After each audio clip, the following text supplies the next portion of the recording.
A1 Textiles, Nehru Park, Muvattupuzha. Kothamangalam rotary ക്ലബിന്റെ 2024-25 വർഷത്തെ പുതിയ ഭാരവാഹികളെ തിരഞ്ഞെടുത്തു.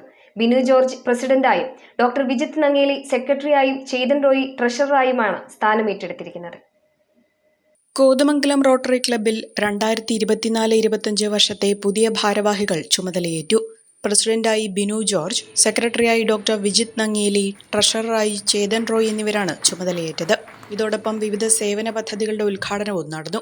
കോതമംഗലം റോട്ടറി ക്ലബ് ഡിസ്ട്രിക്ട് 3205 നിയുക്ത ഗവർണർ ഡോക്ടർ GN രമേശാണ് 2024-25 വർഷത്തെ വിവിധ സേവന പദ്ധതികളുടെ ഉദ്ഘാടനം നിർവഹിച്ചത്.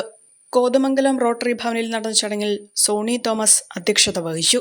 2 ഭവന പദ്ധതികൾ, താലൂക്ക് ആശുപത്രിയുടെ ഹങ്കർ ഫ്രീ പദ്ധതി, പെൺകുട്ടികൾക്കുള്ള വിദ്യാഭ്യാസ സ്കോളർഷിപ്പ്, പരിസ്ഥിതി പദ്ധതി തുടങ്ങി 1 കോടി രൂപയുടെ പദ്ധതികളാണ് വിഭാവനം ചെയ്തിട്ടുള്ളതെന്ന് പ്രസിഡന്റ് ബിനു ജോർജ് അറിയിച്ചു. കുറഞ്ഞ ചെലവിൽ അത്യാധുനിക ആരോഗ്യ പരിരക്ഷ. MCS hospital, Muvattupuzha.